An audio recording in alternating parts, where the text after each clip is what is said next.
الرحمن الرحيم.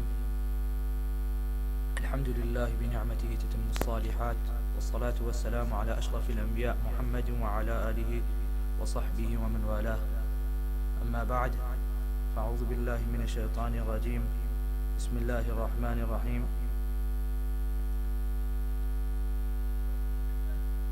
میرے محترم بھائی اور دوستو،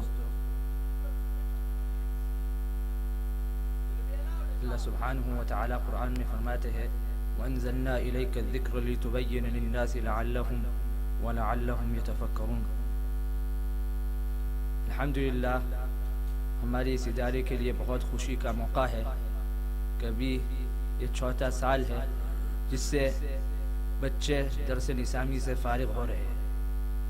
بہت مسرت کی بات ہوتی ہے اور خوشی کی بات ہوتی ہے کہ 6-7 سال محنت کرنے کے بعد ہمارے بچے تیار ہو جاتے ہیں اور امت کی خدمت کے لیے ابھی باہر نکلتے ہیں میدان میں تاکہ امت کی خدمت کرے۔ تو اللہ سبحانہ و تعالی ان طلباء کو اور ان کے خاندانوں کو اور جو ان کے محلے والے ہیں ان سب کو ان کی جو پیچھے محنت کی گئی ہے، اللہ ان سب کو جزائے خیر دے اور ان کو اپنے بستی والوں کے لیے اور تمام امت کے لیے ایک فائدے کی چیز اور خیر پھیلانے کی اشخاص بنائے۔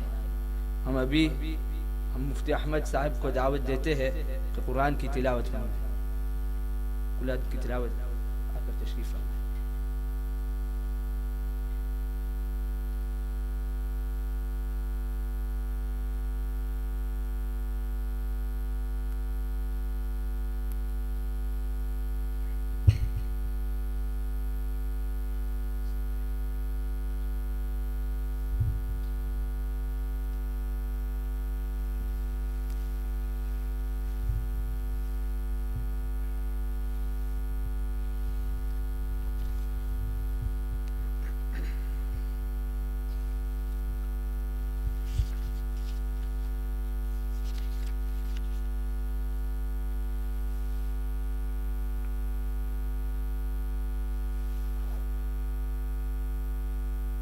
أعوذ بالله من الشيطان الرجيم.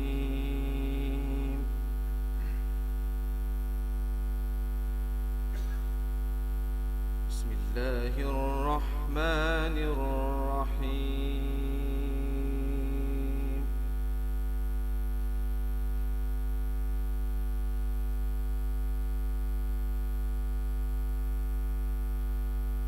وأيوب إذ نادى ربه أني مسني الضر وأنت أرحم الراحمين.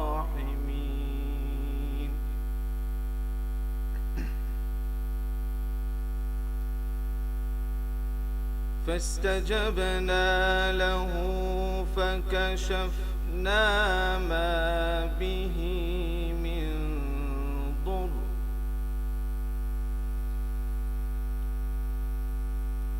وآتيناه أهله ومثلهم معهم رحمة من عندنا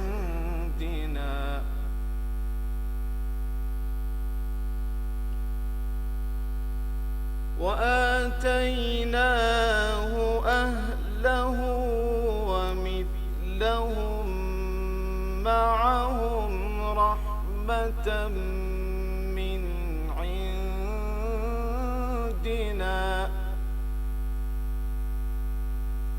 وذكرى للعابدين.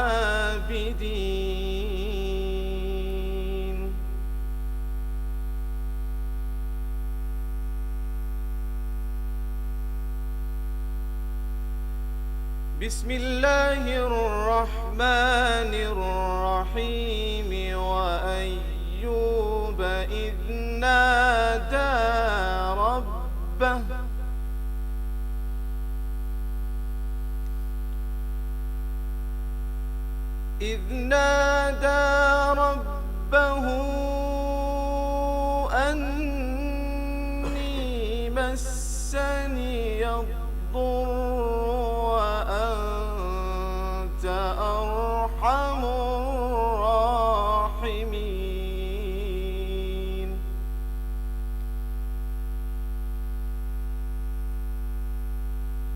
فاستجبنا له فكشفنا ما به من ضر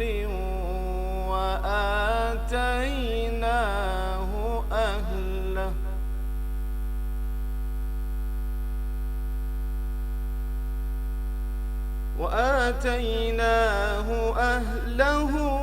ومثلهم معهم رحمة من عندنا وذكرى للعابدين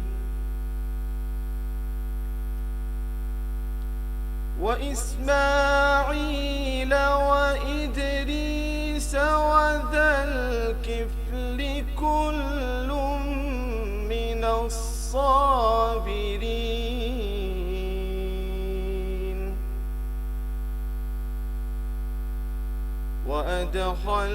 وأدخلناهم في رحمتنا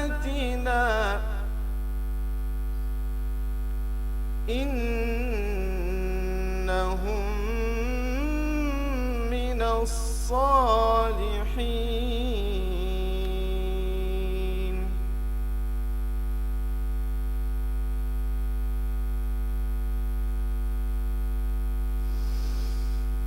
وذا النون إذ ذهب مغاضبا فظن أن لن نقدر عليه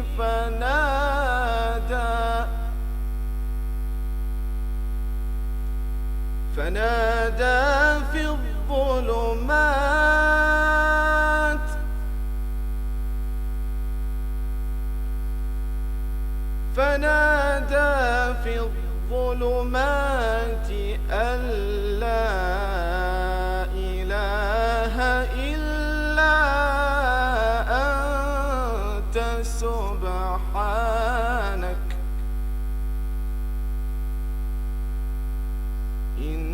إني كنت من الظالمين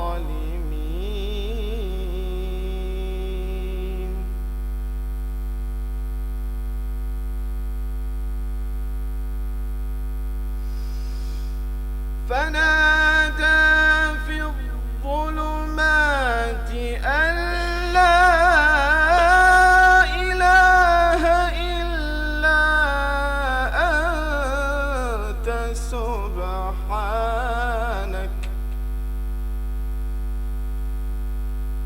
لا إله إلا أنت سبحانك إني كنت من الظالمين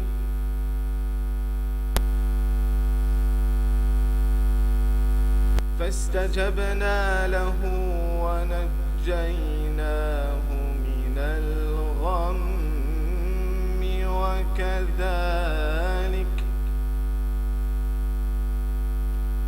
وكذلك ننجي المؤمنين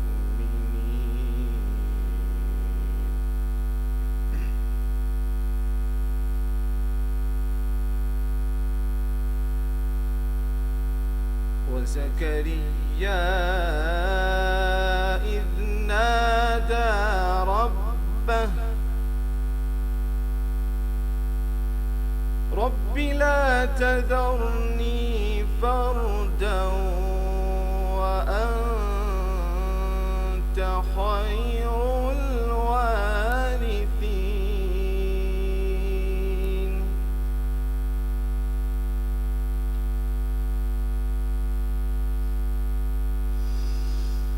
رب لا تذرني فردا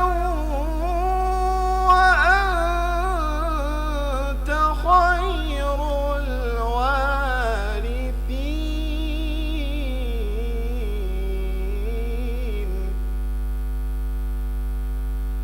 فاستجبنا له ووهبنا له يحيى وأصلحنا له زوجه إنهم كانوا يسارعون في الخيرات ويدعوننا رغبا ورهبا وكانوا لنا خاشعين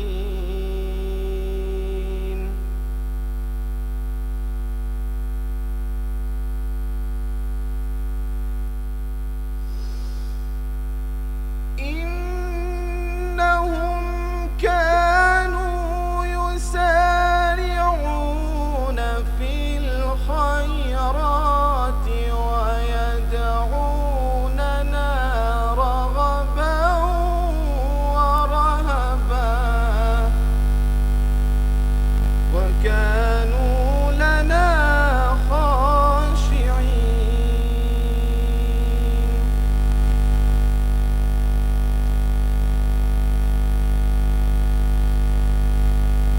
بسم الله الرحمن الرحيم إنا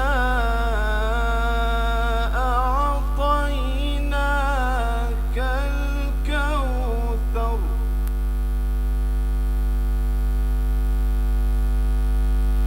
فصل لربك وانحر إن شانئك هو الأبتر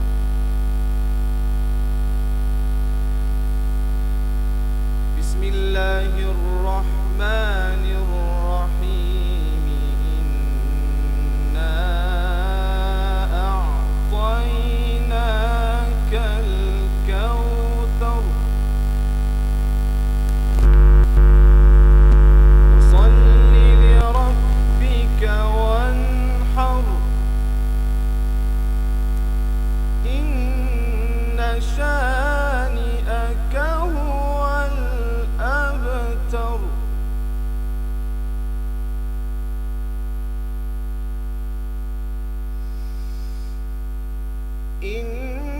إنا أعطيناك الكوثر فصل لربك وانحر إن شانئك هو الأبتر فصل لربك وانحر إن شانئك هو الأبتر صدق الله العظيم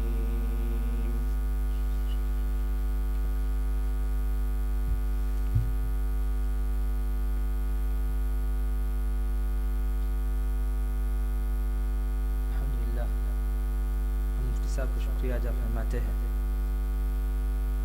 امت میں جو مصیبت اور جو غم ہے اللہ سبحانہ و تعالی نے اس کا حل، اس سے نجات، اس سے بچاؤ قرآن و سنت میں رکھا ہے. اور یہ سرمایہ ہمارے علماء کے پاس ہے. اسی وجہ سے بہت ضروری ہے کہ ان کی قدر کی جائے. اسی وجہ سے رسول اللہ صلی اللہ علیہ وسلم نے فرمایا ہے کہ یہ امت ہمیشہ خیر پر رہے گی اور ہدایت پر رہے گی. اور رسول اللہ صلی اللہ علیہ وسلم نے فرمایا کہ تم کے اندر میں نے 2 چیز چھوڑی، ترکت فیکم امرین، اور تم کبھی گمراہ نہیں ہوں گے جب تک کہ تم اس کو پکڑے نہیں، اور وہ قرآن و سنت ہے. تو اسی وجہ سے ہمارے اس ادارے قائم کی جاتی ہے کہ اس میں قرآن و سنت کو پڑھایا جائے اور علماء کو تیار کیا جائے تاکہ امت کی خدمت دے. اسی وجہ سے یہ بھی ایک مدرسہ ہے جو ہمارے مفتی صاحب نے قائم کیا ہے، اور اس میں بھی یہی محنت جاری ہے کہ ہر طرح سے اس امت کو اور اس قوم کو ہدایت اور راہ حق پر آنے کے راستہ بنے۔ ابھی ہم دعوت دیتے ہیں حافظ ساجد رحمان کو کہ وہ آ کر نعت شریف پیش کریں۔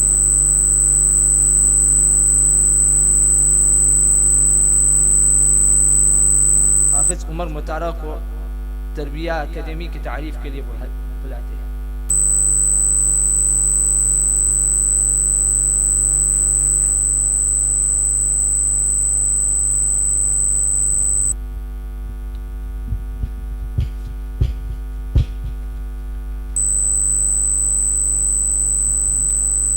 Assalamu alaikum wa rahmatullahi wa barakatuh. Alhamdulillah, through the grace of Allah, Islamic Tarbiyah Academy was established in July 1998 by Hazrat Mufti Zubair Sahib Hafizahullah and was run from his parents' house in Savile Town.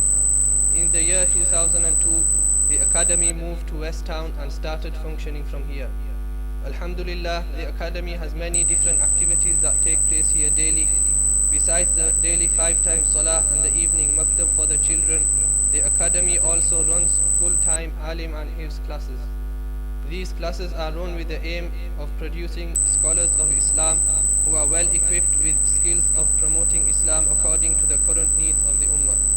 The full-time 6-year Alim course takes place from Monday to Friday 8:30 a.m. to 3:30 p.m. This course is for 16 years plus and school leavers. Alhamdulillah, this year we will have our 4th year of graduates. At the Academy, we have daily educational classes and programs for the general masses. This includes Arabic classes, Tajweed classes, Tafsir and Hadith lessons. These courses are for those who wish to study only a few hours a week in the evenings. The Academy also deals with a lot of social and domestic problems faced by the Muslim population. This service is for people throughout the country. Issues are dealt with by Mufti Sahib in person, over the phone or by email. Alhamdulillah, at the Academy we have regular weekly programs that take place. On Wednesday there is the Islahi Majlis and on Friday there is the Quran Tafsir.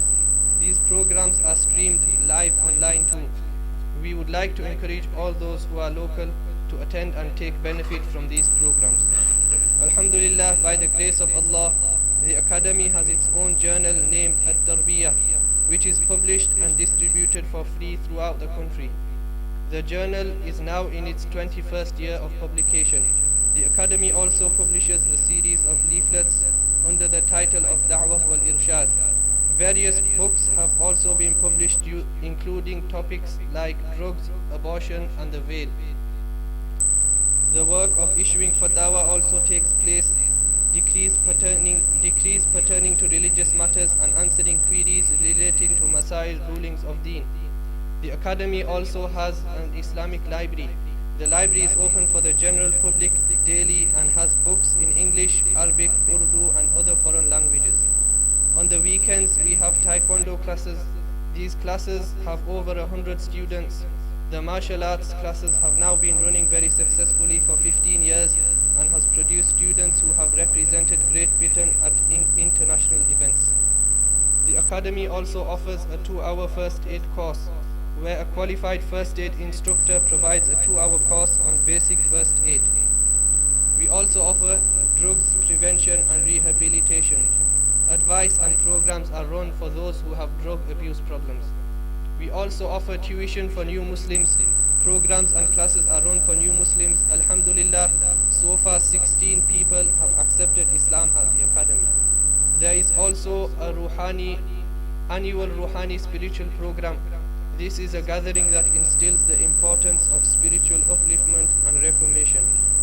We have a special Scholar Scribe program, which is an intensive course run over 2 weeks. Many new Muslims have attended this course, including some from various European countries.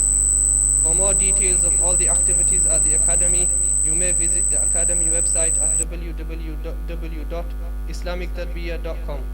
We pray that Allah Ta'ala accepts the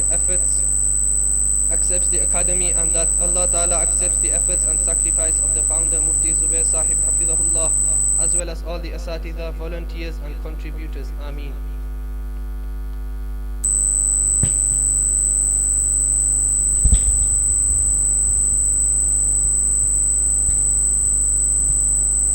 ابھی ہم حافظ ارشد دادی پٹیل کو دعوت دیتے ہیں آ کر رسم پیش فرمائے.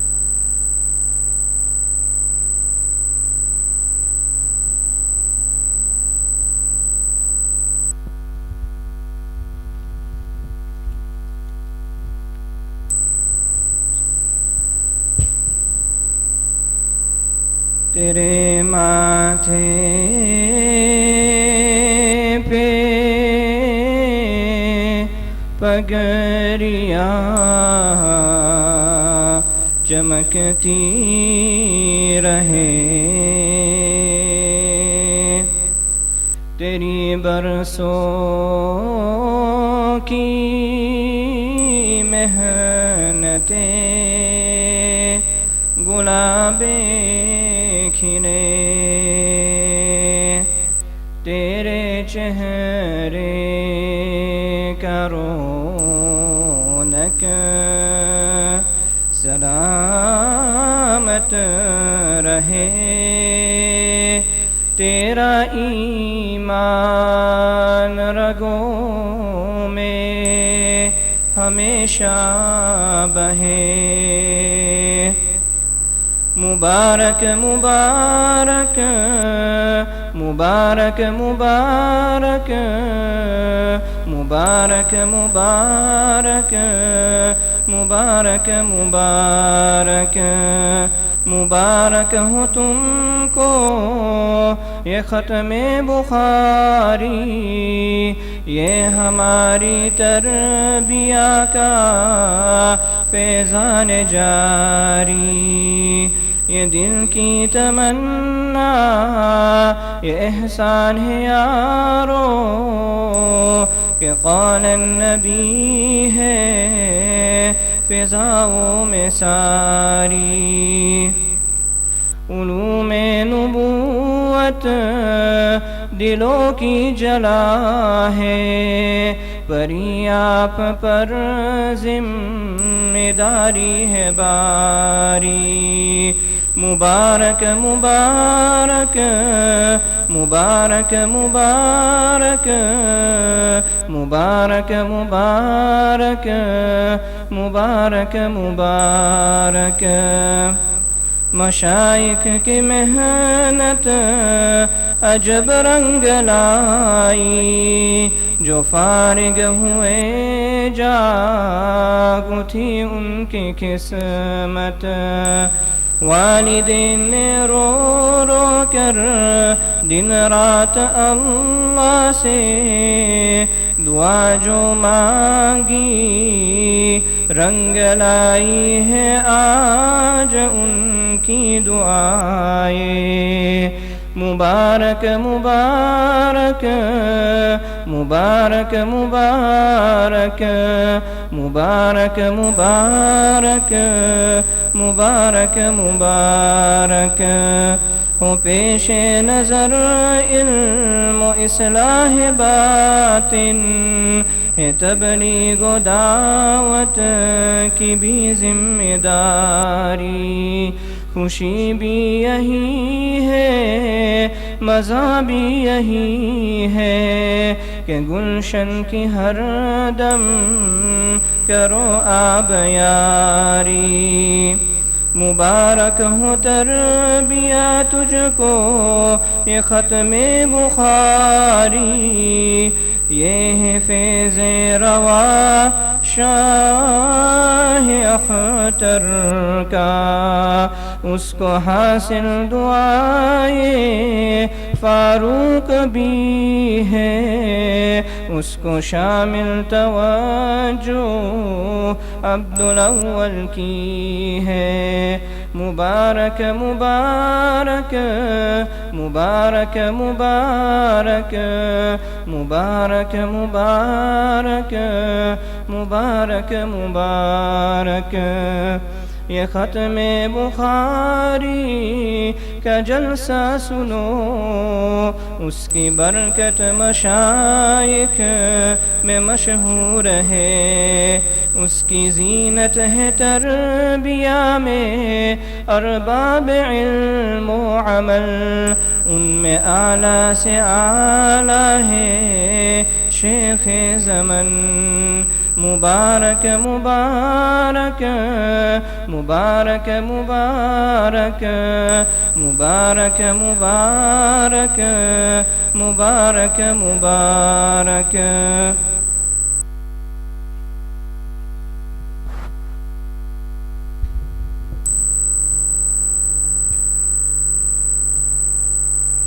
بھی ہم مولانا محمد ایوب صاحب دامت برکاتہم العالیہ کو دعوت دیتے ہیں اور بخاری کا آخری درس اور اپنے ملفوظات سے ہم سب کو نوازیں۔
الحمد لله رب العالمين والصلاة والسلام على سيد المرسلين خاتم النبيين قائد الغر المحجلين وعلى آله وأصحابه أجمعين، أما بعد۔ پہلی بات تو یہ ہے کہ عموماً ہمارے اساتذہ اور اپنا بھی زندگی بھر کا معمول رہا کہ درس زمین پر بیٹھ کر دیا جاتا ہے، لیکن ابھی کچھ دنوں سے پیروں میں درد کی شکایت ہے، نیچے زیادہ دیر بیٹھنے میں تکلیف ہوتی ہے، اس لیے معذرت پیش کرتا ہوں کہ حدیث شریف کا درس ہے اور کرسی پر بیٹھ کر دیا جا رہا ہے۔ دوسری بات یہ ہے کہ ہمارے اساتذہ کرام جب کہیں کوئی درس حدیث کا سلسلہ ہوتا ہے تو پہلے حدیث رحمہ، جس کو الحدیث المسلسل بالاولیہ کہتے ہیں، وہ سناتے ہیں تاکہ جو حدیث شریف کے طلبہ ہیں ان کو یہ تسلسل مل جائے، اس کا شرف حاصل ہو جائے۔ تو پہلے میں یہ روایت آپ کے سامنے پڑھ لیتا ہوں کہ مجھے اپنے جن اساتذہ سے، بالخصوص ہمارے استاد مرحوم محدث عصر حضرت اقدس شیخ الحدیث حضرت مولانا محمد یونس صاحب رحمۃ اللہ تعالی علیہ، اور اسی طریقے پر بخاری شریف کی پہلی اور آخری حدیث ان کے استاد حضرت اقدس شیخ الحدیث حضرت مولانا محمد زکریا صاحب رحمۃ اللہ تعالی علیہ سے مجھے حاصل ہے ان کی سند سے حضرت سفیان ابن عیینہ رحمہ اللہ تعالیٰ تک تسلسل اولیت کا حاصل ہے، اور پھر وہ روایت حضرت عبداللہ ابن عمرو ابن العاص رضی اللہ تعالیٰ عنہما سے منقول ہے، قال رسول اللہ صلی اللہ تعالیٰ علیہ وسلم الراحمون یرحمہم الرحمن تبارک و تعالی ارحموا من فی الارض یرحمکم من فی السماء، رواہ الامام ابو داود والترمذی وغیر ذالک من العلماء والمحدثین۔ اب آخری حدیث پڑھ لیجئے پھر۔ بسم اللہ الرحمن الرحیم، الحمد للہ نحمده ونصلی علی رسوله الکریم، اما بعد، وبالسند المتصل منا إلى الإمام الحافظ الحجة الثقة أمير المؤمنين في الحديث أبي عبد الله محمد بن إسماعيل البخاري رحمهم الله تعالى، اللهم انفعنا بعلومه واحشرنا في زمرته آمين، أنه قال: باب قول الله تعالى: ونضع الموازين القسط ليوم القيامة وأن أعمال بني آدم وقولهم يوزن. وقال مجاهد: القسطاس العدل بالرومية، ويقال القسط مصدر المقسط وهو العادل، وأما القاسط فهو الجائر. وبه قال حدثنا أحمد بن إشكاب قال حدثنا محمد بن فضيل عن أمارة بن القعقاع عن أبي زرعة عن أبي هريرة قال: قال النبي صلى الله عليه وسلم: كلمتان حبيبتان إلى الرحمن خفيفتان على اللسان ثقيلتان في الميزان، سبحان الله وبحمده سبحان الله العظيم.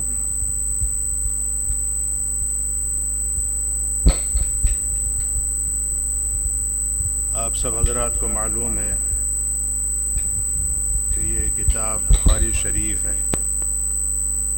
بخاری شریف کو اللہ تعالیٰ نے یہ شرف اور اعزاز عطا فرمایا ہے کہ یہ اصح الکتب بعد کتاب اللہ، قرآن کریم کے بعد صحت کے اعلیٰ معیار پر اللہ تعالیٰ نے اس کو قبولیت عامہ کے ساتھ نوازا ہے، اور اس وقت سے لے کر آج تک یہ اتنے اہتمام سے پوری دنیا میں شرق و غرب میں پڑھی اور سنی جا رہی ہے جس کی کوئی مثال نہیں۔ اور آج کی مجلس میں یہ اس کا آخری باب ہے۔ اس سلسلے میں جو بات عرض کی جائے گی، یعنی اب باب کی شرح، باب کے الفاظ کی شرح اور حدیث شریف سے متعلق میرے دل میں ایک اور بات آ رہی ہے بار بار، جس کو میں اس وقت پیش کرنا چاہتا ہوں کہ الحمدللہ ثم الحمدللہ اس وقت مدارس عربیہ بے شمار قائم ہیں، اور وہاں پر حدیث شریف کا درس ہوتا ہے، اساتذہ کرام درس دیتے ہیں، مگر عموماً یہ ہوتا ہے کہ ہر مدرسے میں 3 یا 4 یا 5 اساتذہ ہوتے ہیں جو حدیث شریف کا درس دیتے ہیں۔ جو طالب علم پڑھ کر فارغ ہوتا ہے، 4 سال پڑھے، 6 سال پڑھے، 7 سال پڑھے، تو حدیث کی نسبت سے اس کے کل 5-6 استاد ہی بنتے ہیں۔ اسلام کی تاریخ میں اگر آپ غور کریں تو قدیم زمانے میں نبی کریم صلی اللہ تعالی علیہ وسلم کی احادیث مبارکہ جس طریقے پر قبولیت عامہ رکھتی تھی، اور اس کے لیے بے شمار علماء نے، محدثین نے اسفار کیے ہیں، ہزاروں میل کے پیدل پرمشقت سفر ایک ایک حدیث کی تلاش کے لیے، ایک ایک استاذ کے پاس، تو وہ صرف 2, 4 اور 5 استاد نہیں ہوا کرتے، بلکہ انہوں نے ایک بہت بڑی جماعت سے علم حاصل کیا۔ خود امام بخاری رحمۃ اللہ تعالی علیہ کے حالات میں آتا ہے کہ 1080 اساتذہ ہیں ان کے، 1080 اساتذہ۔ ان کے پاس 1, 2, 4 اساتذہ کے ذریعے سے حدیث کا پورا ذخیرہ مل گیا، لیکن پھر بھی وہ مختلف اساتذہ کے پاس انہی حدیثوں کو حاصل کرنے کے لیے جاتے ہیں۔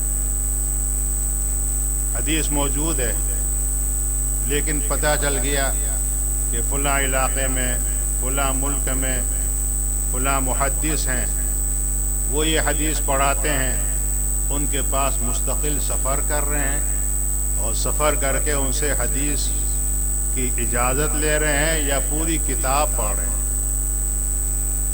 اور زندگی کھپا دی، 10 سال، 20 سال، 30 سال صرف احادیث مبارکہ کا علم حاصل کرنے کے لیے اور اپنے اساتذہ کی تعداد بڑھانے کے لیے انہوں نے سفر کیا، اور یہی ان کی قبولیت اور مقبولیت کی علامت تھی۔ اس سے بحث نہیں کہ انہوں نے یہ کتاب پڑھ لی ہے، یہ حدیث انہوں نے پڑھ لی ہے، دوسری جگہ پڑھنے کی کیا ضرورت ہے۔ آج ہمارے طلباء کا، ہمارے مدارس کے فارغین کا یہ مزاج بن گیا ہے کہ ایک طالب علم ایک جگہ سے فارغ ہو گیا، پھر وہ اور علماء اور محدثین کے پاس جانے سے کتراتا ہے، اسے عار آتی ہے کہ بھئی اب میں تو عالم ہو گیا، میں تو فارغ ہو گیا، مجھے کیا ضرورت ہے کسی اور کے پاس اب جا کر پڑھنے کی۔ حدیث شریف کا یہ اختصاص رہا ہے کہ اساتذہ کی کثرت، اور نہ صرف یہ کہ اساتذہ کی کثرت بلکہ علو اسانید۔ ایک آدمی نے ایک استاد حدیث سے حدیث پڑھی، اسے معلوم ہے کہ میرے استاذ کے استاد دنیا میں فلاں جگہ موجود ہیں، تو وہ مستقل وہاں سفر کر کے جاتا ہے کہ میں نے آپ کے شاگرد سے فلاں کتاب پڑھی ہے، فلاں حدیث میں نے لی ہے، اب میں آپ کے پاس آیا ہوں تاکہ آپ سے بھی مجھے حدیث کی سند مل جائے۔ مستقل سفر کیا ہے، اور اس طریقے پر روایات موجود۔ خود بخاری شریف میں بعض جگہ پر روایت ہے، ایک محدث نے ایک استاد سے حدیث لی، انہیں پتہ چلا کہ انہوں نے جن سے حدیث لی ہے ان کے پاس وہ موجود ہیں، اس وقت سفر کر کے گئے اور ان سے جا کر کہا کہ ہم نے آپ کے شاگرد سے یہ حدیث لی ہے، اللہ تعالیٰ نے آپ سے ملاقات کرا دی، تو میں آپ سے بھی حدیث کی سند لیتا ہوں۔ پوچھا بھئی کس واسطے سے آپ کو یہ ملی ہے؟ انہوں نے اپنا پورا نام بتا دیا، سلسلہ بتا دیا۔ کہنے لگے میرے پاس ایک سند ایسی ہے کہ اس میں ایک واسطہ اور کم ہو جاتا ہے۔ فوراً طالب علم عرض کیا کہ حضرت مجھے بتائیے وہ، اور اس طریقے پر سفر کرنے کی وجہ سے 2 واسطے کم ہو گئے، اور انہوں نے حدیث شریف حاصل۔ یعنی فخر ہوتا تھا کہ علو اسانید ہر دور میں رہا، اور عجیب و غریب واقعات ہیں محدثین کے۔ ایک واقعہ میں آپ کو سناتا ہوں، جو میں نے ابھی ایک کتاب میرے ہاتھ میں آئی اور میں نے پڑھا، میری حیرت کی انتہا نہیں رہی کہ اللہ اکبر کیا ذوق تھا۔ ہمارے سند میں بھی وہ نام آتا ہے احمد بن ابی طالب الحجار کا، یہ 7ویں صدی ہجری کے ایک شخص ہیں۔ ان کی ولادت 620 یا 621 ہجری میں ہوئی۔ 5-6 سال کی عمر میں کوئی مکتب ہوگا، وہاں پڑھنے کے لیے گئے۔ 6 سال کی عمر، 7 سال کی عمر، 8 سال کی عمر، جیسے یہاں بھی الحمدللہ مکاتب کا سلسلہ قائم ہے، اس طریقے پر انہوں نے مکتب پڑھا، یعنی قرآن شریف پڑھ لیا، کچھ تھوڑا بہت پڑھنا آ گیا، کچھ ضروری مسائل معلوم ہو گئے۔ کچھ سال پڑھنے کے بعد پھر چھوڑ دیا، گھر میں کوئی علم کا ذوق ایسا خاص نہیں تھا۔ اتفاق یہ ہے کہ ان کے علاقے میں کوئی محدث تشریف لائے، ان کے بڑے بھائی تھے، ان کے والد تھے، کہ چلو فلاں محدث یہاں ہمارے علاقے میں تشریف لائے ہیں، ان کی حدیث شریف کی مجلس ہو رہی ہے تو ہم اس میں جا کر شریک ہوں۔ وہ جا کر شریک ہوتے اس میں۔ یہ بچے تھے، 8-9 سال کی عمر تھی، اس کے بعد 10-11 سال کی عمر. اب بچے تو بچے ہوتے، انہیں کیا پتا. یہ ماشاءاللہ یہاں بھی کچھ بچے موجود ہیں، وہ ان کو بھی ساتھ لے گئے کہ چلو فلاں جگہ محدث آئے ہیں، ان کی مجلس ہو رہی ہے، یہ بھی گئے. اس زمانے میں یہ بھی دستور تھا کہ کسی محدث کی مجلس میں جتنے حضرات شریک ہوتے ان کے نام لکھے جاتے. تمام نام لکھے گئے. ان بچوں کے بھی نام لکھے جاتے جو اس مجلس میں شریک ہو، چاہے وہ 8 سال کے ہوں، 10 سال کے ہوں، 12 سال کے ہوں. اور پھر اسی پر اکتفا نہیں، یہ بھی لکھا جاتا ہے کہ یہ شروع مجلس سے شریک ہے یا بیچ میں سے آیا ہے، اور جب آیا ہے اس وقت کون سی حدیث چل رہی تھی، یہ بھی لکھا جاتا ہے. اگر شروع میں شریک ہوا بعد میں چلا گیا تو یہ بھی لکھا جاتا ہے کہ اس شخص نے یہاں سے یہاں تک کہ حدیث میں شرکت کی اور آگے یہ آدمی شریک نہیں ہوا. اس طریقے پر مشائخ کا ایک ذوق تھا، وہ سب باتیں لکھتے تھے.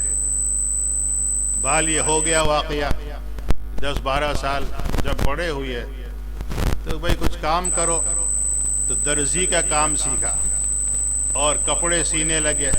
عامی آدمی تھے، صرف مکتب پڑھا اور ایک محدث کی مجلس میں شریک ہوئے. بخاری شریف کا درس ہوا اور کوئی ایک کتاب اور پڑھی گئی، یہ اس میں شریک ہوا. بچوں کو کیا معلوم کیا پڑھا جا رہا ہے، عبارت ہوتی تھی وہ اپنا سنتے تھے. یہ کام شروع کیا. اس کے بعد پھر والد اور بھائی کام ڈھونڈ رہے تھے تو ان کو کہیں پتھر توڑنے کا کام مل گیا. جیسے ہوتے نا بھائی بعض پہاڑ سے پتھر توڑ کر لاؤ تو عمارت کے تیار کرنے میں وہ پتھر استعمال ہوتے ہیں. تو والد کو بھی نوکری مل گئی، بڑے بھائی کو بھی مل گئی. ان کو بھی کہا تم بھی چلو، ان کو بھی نوکری مل گئی. ساری زندگی پتھر توڑتے رہے، اسی لیے لقب بن گیا ان کا حجار، احمد بن ابی طالب الحجار. 55 سال تک یہ پتھر توڑتے رہے. اور اس سے پہلے 22-25 سال کی عمر وہ گئی. جب زندگی پوری ہو گئی، تقریباً 85 ایئرز کی عمر ہو گئی، کام چھوڑ دیا. کام چھوڑ کر گھر آ کر بیٹھ گئے. بچے بھی ہو گئے ہوں گے، اب کفالت کرنے والے اور موجود ہو گئے. اتنی بات ہوئی. اس کے بعد اس دور کے بعد علماء کو یہ شوق ہوا کہ بھئی بہت سے علماء اس وقت رخصت ہو گئے ہیں، تلاش کرو کوئی ایسا محدث ملے جس کی عمر زیادہ ہو اور جس نے حدیث شریف سنی ہو تو ہم ان سے جا کر اجازت لیں. اب تلاش کرتے رہے. ظاہر بات ہے کہ 70-80 سال کی عمر کے آدمی عموماً رہتے نہیں، انتقال ہو جاتا ہے. جتنے ہم عمر تھے سب جا چکے. وہ جو کتاب ہوتی تھی رجسٹر جس میں لکھا ہوا تھا نام، یہ فلاں آدمی، یہ فلاں آدمی، یہ فلاں بچہ، یہ فلاں لڑکا، اس میں ایک نام یہ ملا، احمد بن ابی طالب. تو یہ کون ہے یا نہیں، زندہ ہے، انتقال ہو چکا.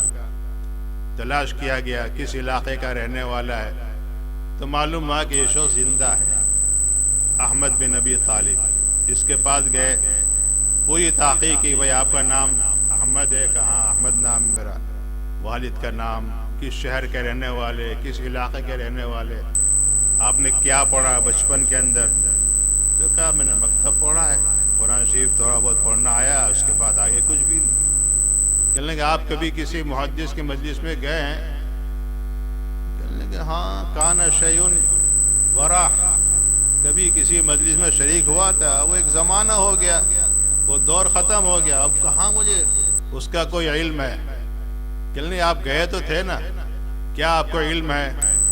پھر اس کے بعد پوری تحقیق ہے کہ آپ کس سن میں کس واقعے کو محفوظ رکھتے ہیں. تو 2-4 واقعات پوچھے جب یہ بچے تھے، تو ان کو واقعات یاد بھی آئے، اس کا انہوں نے ذکر بھی کیا. مختلف تحقیقات کے بعد معلوم ہوا کہ یہ وہی شخص ہے جو 8-9-10 سال کی عمر میں فلاں محدث کی مجلس میں شریک ہوئی ہے اور یہ اب تک زندہ ہے. تو اس زمانے کے علماء نے کہا کہ ہم آپ سے حدیث شریف پڑھنے کے لیے آئے ہیں. آپ نے جو کتاب پڑھی ہے، پڑھی کیا ہے، سنی ہے، وہ ہم آپ سے سننا چاہتے ہیں. کہنا میں تو امی آدمی ہوں، عالم نہیں ہوں، کچھ بھی نہیں ہے. مصر ہو گئے کہ نہیں ہمیں پڑھنا ہی ہے تاکہ ہماری سند آپ کے ساتھ جڑ جائے اور اس سے اوپر ہم پہنچ جائیں. بہت اصرار کیا تو پھر بیٹھ گئے. اب سنانے لگے اور سننا شروع کر دیا. 2-4 نے سنا, اوروں کو پتہ چلا وہ آئے, اوروں کو پتہ چلا وہ آئے. اب اور 5-7 سال گزر گئے تو اب تقریباً 100 سال کے قریب عمر ہو گئی. تو جس آدمی کی عمر 100 سال کے قریب ہو جائے وہ تو ظاہر بات ہے 80-85 سال پہلے کوئی محدث سے اس نے حدیث کی سند دی ہو تو وہ تو آدمی متبرک بن ہی جائے گا. کہتے ہیں اتنا طویل سلسلہ چلا ہے ان سے حدیث شریف کے پڑھنے کا کہ اس زمانے کے بڑے بڑے محدثین آئے. ان میں خاص طور پر علامہ حافظ شمس الدین ذہبی کا نام ہے, امام ابن تیمیہ کا نام ہے, اور نہ معلوم کیسے کیسے حضرات جو خود بہت بڑے زبردست عالم تھے اور جنہوں نے حدیث شریف ان لوگوں سے پڑھ لی جو ان کے ہم عمر تھے اور وہ اس دنیا سے جا چکے. امام ابن تیمیہ کے حالات میں لکھا ہے کہ ان کی مجلس میں با ادب جا کر بیٹھے تھے, حالانکہ جانتے ہیں کہ انہیں کچھ بھی نہیں آتا. اور جب ان کے حالات میں ان کا نام لکھا ہے تو یہ لکھا ہے المسند المعمر, المسند المعمر الامی احمد بن ابی طالب. وہ شخص ہیں جن سے سند لی جا رہی ہے جو معمر آدمی ہے اور امی ہے. اب بتائیے کہ ایک شخص امی کہلاتا ہے کہ اسے لکھنا پڑھنا بھی نہیں آتا, اسے مسائل بھی نہیں, بعض حضرات نے مسائل پوچھے وہ مسائل کا صحیح جواب بھی نہیں دے سکے, لیکن اس سے لوگوں نے بخاری شریف پڑھی. یہ ہے علم کا شوق, سند عالی حاصل کرنے کا ایک مزاج.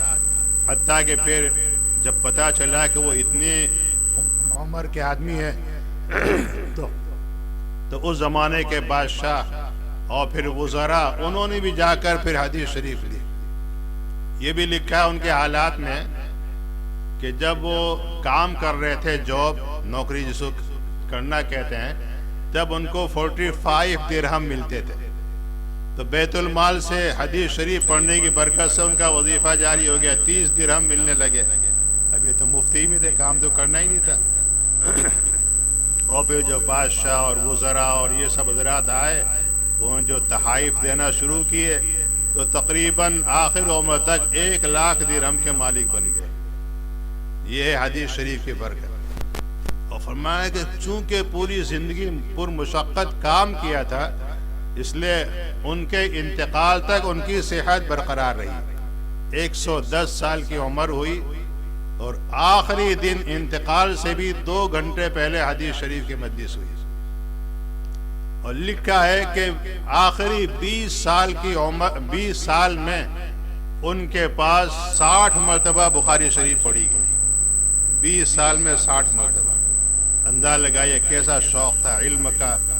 اب آج کے دور میں اگر کسی سے کہو کہ بھائی تم عالم ہو گئے تو فلاں جگہ حدیث کو استاد ہے, فلاں جگہ حدیث کو استاد ہے, میں تو فارغ ہو گیا, مجھے کیا ضرورت ہے پڑھنے کی. تو یہ چیز پہلے دور میں بہت ہی کثرت کے ساتھ ہوتی تھی, اب اس میں کمی پیدا ہو گئی. یہ مزاج ایک ہی جگہ پڑھ کر فارغ ہو جانے کا ہمارے ہندوستانی ذوق کے اعتبار سے ان لوگوں کا ہے. ورنہ الحمدللہ اس وقت بھی بہت سے عرب حضرات ہیں, عرب فضلاء ہیں, وہ اس میں بہت آگے ہیں. ابھی گزشتہ ہفتے ہمارے پاس ایک صاحب آئے, بہت قابل آدمی, کئی کتابوں کے مصنف, انہوں نے ہمارے اساتذہ سے اجازت لے رکھی ہے. شیخ یونس صاحب اور پتہ نہیں کہاں کہاں سفر کر کے مستقل میرے پاس آئے, مراکش سے آئے. ایک صاحب سعودیہ کے, کئی گھنٹے بیٹھے. میں نے ان سے کہا اپنی کتاب پڑھ لی ہے, اب کیا ضرورت دوبارہ, کہ نہیں بھائی آپ سے بھی ہمیں سند مل جائے. اب وہ اس کے بعد پیچھے رہے. تو یہ ذوق الحمدللہ اس وقت پایا جا رہا ہے. اس لیے بات عرض کرتا ہوں کہ ہمارے علماء, نوجوان علماء کو خاص طور پر اس کی طرف توجہ کرنی چاہیے. ہمیں بھی یہ شوق اب آخری زندگی میں معلوم ہو رہا ہے. اگر پہلے معلوم ہوتا تو نہ معلوم ہم بھی کہاں کہاں پہنچ جاتے. لیکن ابھی ہمیں یہ شوق معلوم ہوا تو اب کچھ کر بھی نہیں سکتے. پھر بھی آخری چند سالوں میں اللہ نے یہ شوق دیا ہے تو بہت کچھ کوشش کی تو الحمدللہ چند اسانید اس انداز کی حاصل ہو گئی. اور ایک واقعہ میں آپ کو اور سنا دوں. دیکھیے محدثین کے یہاں کتنا اس کا اہتمام ہوتے ہیں. دنیا جانتی ہے ہمارے استاد شیخ الحدیث حضرت مولانا یونس صاحب رحمۃ اللہ تعالی علیہ کو حدیث میں اللہ تعالیٰ نے ان کو عبقریت عطا فرمائی. بڑی عجیب و غریب مہارت. بخاری شریف کو جتنا حضرت شیخ یونس صاحب رحمۃ اللہ علیہ نے پڑھا اور سمجھا ہے، بڑے بڑے علماء کہنا ہے کہ مشکل سے اس کو حل کرنے والا کوئی پیدا ہوا ہے. اتنا اونچا مقام. 50 سال بخاری شریف پڑھائی ہے. ابھی آخری دور میں جب حضرت کی عمر 80 کے قریب ہو رہی تھی، حج کے موقع پر پتہ چلا کہ مراکش کے ایک شیخ عبد الرحمن القطانی جو طویل عمر کے ہیں اور ان کی بھی سند عالی ہے، وہ حج میں تشریف لائے ہوئے ہیں. تو حضرت نے اپنے خادم مولانا یونس رندیرا سے کہا کہ بھائی جلدی سے تلاش کرو کس جگہ وہ رہ رہے ہیں. مکہ مکرمہ میں تلاش کیا، پتہ چل گیا. انہوں نے کہا کہ حضرت ہم فلاں وقت جائیں گے. ارے نہیں، چلو ابھی چلو. دوپہر کی سخت گرمی میں حضرت نے کہا چلو. ویل چیئر پر حضرت اور ان کو لے گئے. وہاں جا کر اس منزل میں بلڈنگ میں پہنچے اور پتہ چلایا تو کہا کہ ہاں یہاں پر شیخ موجود ہیں. تو کہا کہ ان سے کہو کہ ایک طالب علم حدیث شریف کی اجازت لینے کے لیے آیا. یہ نہیں کوئی بہت بڑی شخصیت، کوئی نہیں، ہندوستان سے تعلق ہے اور وہ آیا ہوا ہے حدیث شریف کی اجازت لینے کے لیے. وہ سمجھے ہوں گے کوئی آدمی جیسے آتے رہتے ہیں. تو اطمینان سے جب وہ اپنے تمام کاموں سے فارغ ہو گئے تب وہ باہر آئے. خود شیخ نے مجھے براہ راست فرمایا کہ 1 گھنٹہ میں نے ان کا انتظار کیا. دروازے کے باہر شقہ میں 1 گھنٹہ انتظار کیا، تب تشریف لائے. تو وہ تو ماشاءاللہ 90 سال کی عمر تھی لیکن صحت مند تھے، چلتے ہوئے اور میں تو ویل چیئر پر معذور تھا. جب دیکھا کہ یہ ہیں تو انہوں نے بھی اکرام کیا. انہیں کیا پتا تھا کون ہے. پھر بعد میں تعارف ہوا تو حضرت نے ان سے حدیث کی سند لی اور پھر انہوں نے حضرت سے لی. کتنی عجیب بات ہے. انہوں نے کہا نہیں جب آپ ہیں تو پھر ہم آپ سے بھی حدیث لیں. اس طریقے پر دونوں نے ایک دوسرے سے لی. یہ شوق کی بات ہے. ورنہ کیا کمی تھی حضرت شیخ یونس صاحب رحمہ اللہ کو کہ کتنی مشقت والے وقت میں جائیں ان سے حدیث کی اجازت حاصل کریں. یہ بات بھی ہو گئی. آگے ایک بات اور اس پر میں یہ مضمون پورا کرتا ہوں. جب میرا اس کے بعد سہارنپور جانا ہوا اس سفر حج کے بعد تو شیخ نے مجھ سے کہا کہ تم اس سال حج میں تھے ہمارے ساتھ. میں نے کہا نہیں حضرت میں تو نہیں تھا. اگر تم ہوتے تو تم کو شیخ عبد الرحمن قطانی سے اجازت مل جاتی. اب دیکھیں وہ تو استاد ہیں میرے اور میری ہر سند وہیں سے جا رہی ہے. تو شیخ کہتے بھائی تجھے کیا ضرورت ہے، تو میرا شاگرد ہے ہی. تو جیسے اور اسانید موجود ہیں یہ بھی ایک مل جاتی بالواسطہ. نہیں، یہ محدث کی شان ہے کہ جو سند ان کو ملی ہے وہ ان کے شاگردوں کو بھی اسی طریقے پہ مل جائے. یہ عجیب و غریب ذوق ہے اللہ تعالیٰ نے اس دور میں بھی عطا فرمایا. اور آج بھی جن کو حدیث شریف کا ذوق ہے وہ آپ جانتے ہیں بہت قریبی دور کا واقعہ ہے ہمارے اسی ملک کا. حضرت مولانا احمد علی لاجپوری رحمۃ اللہ تعالی علیہ جو آخر میں لیسٹر میں رہے، پوری زندگی مکتب پڑھایا، کام بھی کیا. 80 سال سے اوپر کی عمر. جب یہاں پر قیام تھا تو ایسی ایک مرتبہ چند علماء ان سے ملے، پوچھنے لگے کہ حضرت آپ نے کہاں پڑھا دورہ؟ بتایا کہ میں نے جامعہ ڈابل میں پڑھا. جس وقت دورہ پڑھا تھا اس وقت وہاں ایک شیخ الحدیث حضرت مولانا عبد الرحمن امروہی رحمۃ اللہ علیہ، وہ بڑے معمر تھے، ان کی سند عالی تھی.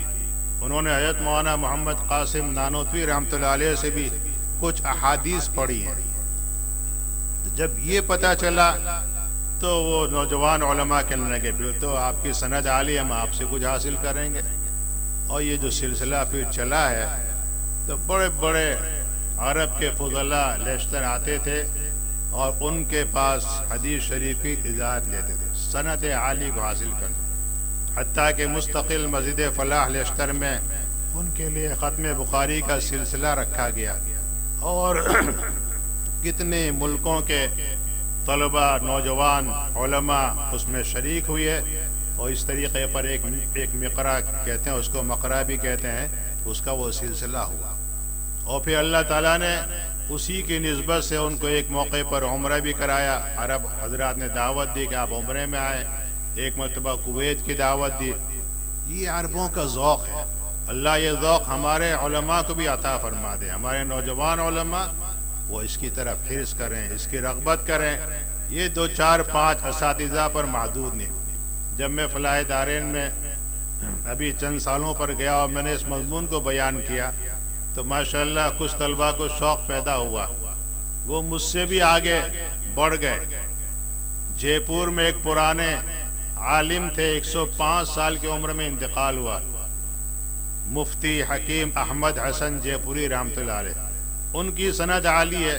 انہیں پتہ چلا تو 2 4 طلباء تو دوڑ پڑے اور انہوں نے جا کر سفر کیا، وہاں ان سے جا کر حدیث کی اجازت لے آئے. میں تو سوچتا رہا کہ ابھی گرمی کا زمانہ ہے، جب ٹھنڈی کے وقت ہوگا تو میں سفر کروں گا. خیر فون کیا، فون سے رابطہ کیا تو انہوں نے فرمایا کہ حضرت تو بیمار ہیں اور ابھی آپ سفر بھی نہ کریں، مناسب نہیں ہے، لیکن آپ فون کے اوپر بخاری شریف کی اول اور آخری حدیث پڑھ لیں، کم سے کم آپ کو تسلسل کی اجازت مل جائے. تو الحمدللہ اتنا ہوا. زیارت تو نہیں ہو سکی لیکن ان سے اول اور آخری حدیث پڑھ کر سند حدیث مل گئی. اس طریقے پر اللہ تعالیٰ نے کئی حضرات سے موقع دیا اور یہ کام اللہ کے فضل سے ہوا. اللہ تعالیٰ آپ سب حضرات کو بھی توفیق عطا فرمائے. یہ عجیب و غریب واقعہ سن کر میں تو حیران ہو گیا. احمد بن نبی طالب حجار کا عامی آدمی تھے، امی تھے، کوئی زیادہ پڑھا لکھا نہیں، لیکن ایک مرتبہ محدث کی مجلس حدیث میں بیٹھ گئے، اس کی یہ برکت نازل ہوئی، اس کی یہ برکت ہوئی کہ ماشاءاللہ آخر میں بہت بڑے محدث کے لقب سے معروف ہوئے.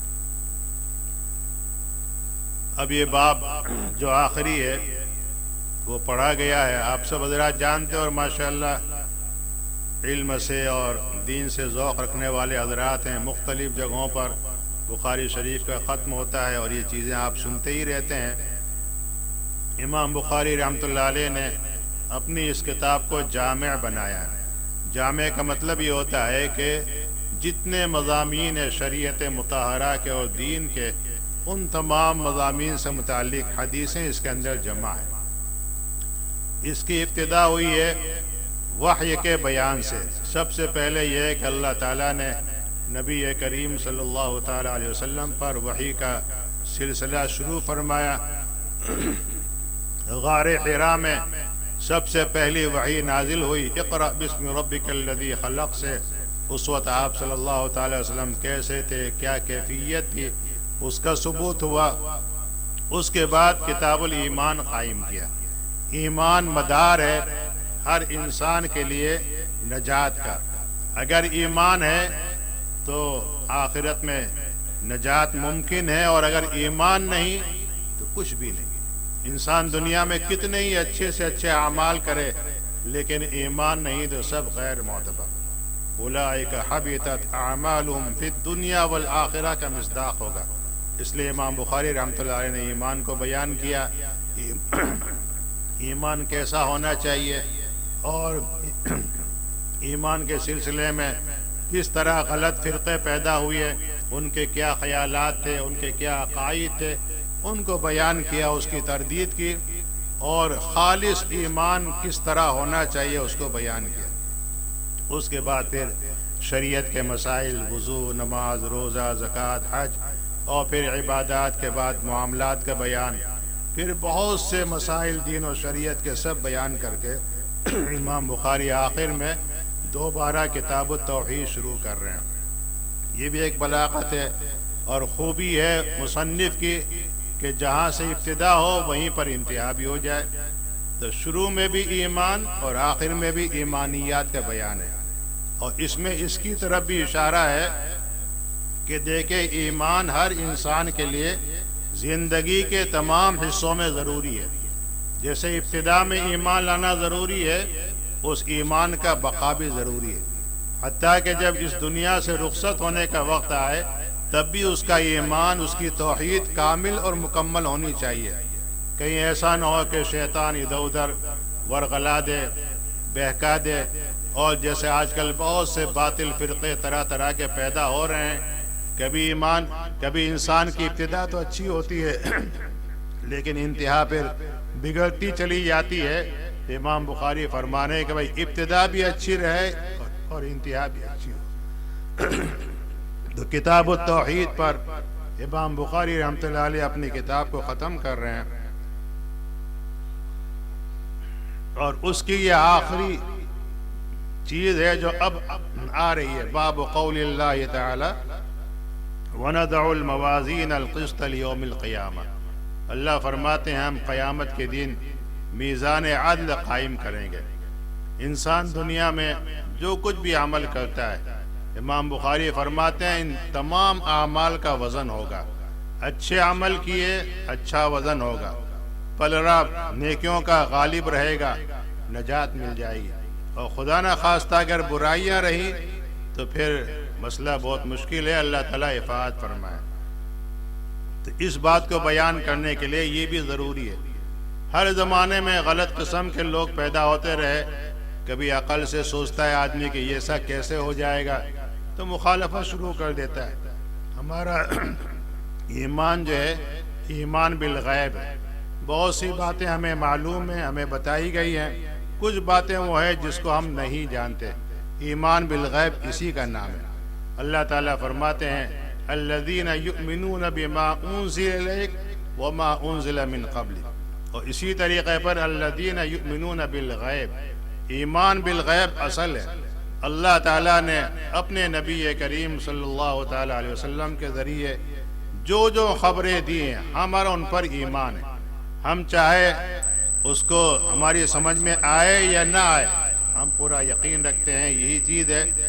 اب ان لوگوں کے اشکال پیدا ہوتا ہے جو عقل سے کام لیتے ہیں کہ بھلا میزان عمل کس طرح ہوگی. اور پھر دوسری بات ہے کہ انسان عمل کرتا ہے وہ غائب ہو جاتا ہے. ہم نے ابھی عصر کی نماز پڑھی 4 رکعت، اب اس کا خارج میں وجود تلاش کرو کہیں بھی نہیں ہے. ہم نے روزے رکھے رمضان میں، خارج میں اس کا کوئی وجود نہیں ہے. ہم زکوٰۃ ادا کرتے ہیں، ادا کر دیا، اس کے بعد اس کا کوئی ذکر نہیں ہے. تو کس طریقے پر ان کا وزن ہوگا؟ تو علماء امت نے بتلایا ہے کہ اللہ تعالیٰ ہر چیز پر قادر مطلق ہے. اور یہ اعتراض تو بہت پرانا ہے، جب معنوی چیزوں کا وزن نہیں ہوتا تھا. اب تو الحمدللہ یہ اشکالی دور ہو گیا ہے. بخار کی پیمائش ہوتی ہے، بھائی کتنی ڈگری بخار ہے، کتنی درجے کی ہوا ہے، کتنے درجے کی ٹھنڈی ہے، کتنے درجے کی گرمی ہے، ساری چیزیں معلوم ہو جاتی ہے. اس وقت گرمی مائنس پر ہے یا سردی مائنس پر ہے، یہ سب آپ حضرات جانتے ہیں. تو جب ایسی غیر محسوس چیزوں کا وزن ہو جاتا ہے تو پھر اس کے وزن کرنے میں کیا اشکال ہے؟ حدیث شریف میں آتا ہے کہ اچھے اعمال اچھی صورتوں میں قیامت کے دن متشکل ہو جائیں گے، یعنی ان کی شکلیں بنے گی، اور برے اعمال کی بری شکل بنے گی. تو اس طریقے پر اللہ تعالیٰ قادر مطلق ہے کہ اچھے اعمال کو شکل بھی دے، اور جب وہ شکل بن جائے گی تو پھر اس کا وزن کرنا کوئی مشکل نہیں. بال یہ ہم سب کا عقیدہ ہے، اور قیامت کے دن ہم اپنے آنکھوں سے اس وزن عمل کو دیکھیں گے. قول اللہ تعالی وَنَضَعُ الْمَوَازِينَ الْقِسْطَ لِيَوْمِ الْقِيَامَةِ. اللہ تعالیٰ ارشاد فرماتے ہیں کہ ہم میزان عمل قیامت کے دن قائم کریں گے. کیوں قائم کریں گے؟ انصاف کے لیے. ظاہر بات ہے ہر ایک انصاف، اور اللہ تعالیٰ تو جانتے ہی ہیں، لیکن انسان کو بھی پتہ چل جائے کہ ہاں یہ میرا عمل اچھا تھا، یہ عمل برا تھا. علماء نے لکھا ہے کہ اس میں 2 قسم کے انسان مستثنا ہیں. ایک تو وہ جن کی نیکیاں ہی نیکیاں ہیں، ان میں حضرات انبیاء کرام علیہم السلام. اسی طریقے پر وہ مؤمنین کاملین جن کے ایک بھی برائی جن کے پاس نہیں ہے، یا برائے نام کوئی برائی رہ گئی ہو اور جن کی حسنات غالب ہو ان کا وزن نہیں ہوگا۔ چنانچہ حدیث شریف میں آتا ہے کہ اللہ تعالیٰ کے حبیب نے ارشاد فرمایا کہ 70,000 میری اس امت میں ایسے افراد ہوں گے جو توکل کے اعلیٰ مقام پر ہوں گے اور بلا حساب و کتاب جنت میں جائیں گے، اور یہ 70,000 ایسے ہوں گے کہ ہر ایک کے ساتھ 70,000 بھی ہوں گے۔ اللہ اکبر، کتنی بڑی تعداد ہو گئی۔ یہ وہ ہوں گے جو بلا حساب کتاب جائیں گے جنت میں۔